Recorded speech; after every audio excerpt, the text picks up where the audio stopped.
don't think I've got much battery or storage, but I'm just going to get a bit serious on Yao for a minute.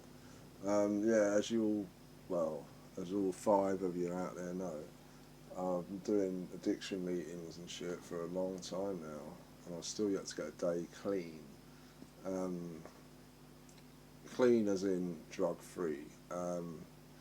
According to AA, I'm sober, mate. You know what I mean? I can go to an AA meeting, I can get my dick sucked anytime I want. Not literally, but you know what I'm saying. They'll say, well done, son, you're alright. But I'm doing CA, man, and I'm doing, yeah, CA. I believe it's by far the best fellowship. That's my opinion. And it ain't got nothing to do with cocaine necessarily. It doesn't have to be cocaine. It's just more real for me, man.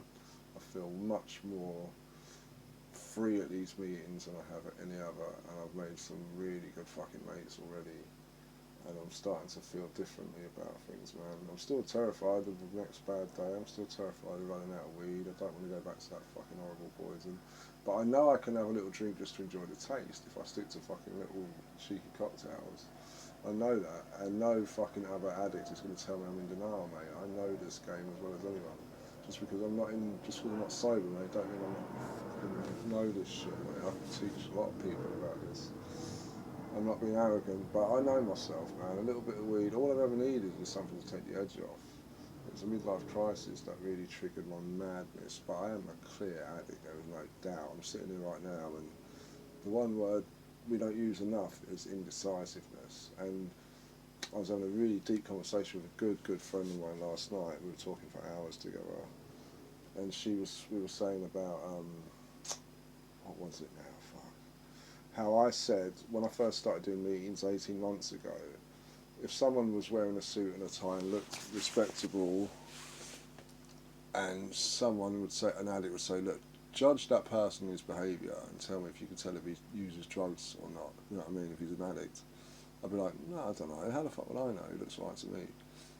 Now I could tell an addict, I think, within about 10 seconds of their mannerisms, man. That's from the meetings. And we went deep on that, mate, and there's a lot of truth to that, man. It's so misunderstood, mate, and it gets on my nerves how everyone out there struggling just accepts it.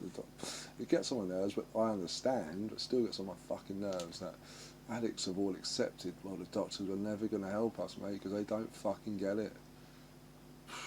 And it's been around, well, if you believe in that fucking nonsense, it's been around since the Bible.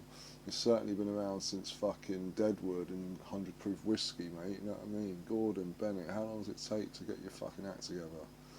I know it's an incurable illness because it's our brain. It's no different to any other mental illness in that respect. But fucking hell, if they could put a man on the moon, which I have my doubts about, back in the fucking 60s, they can't fucking fix addiction with a fucking tablet, mate. What the fuck?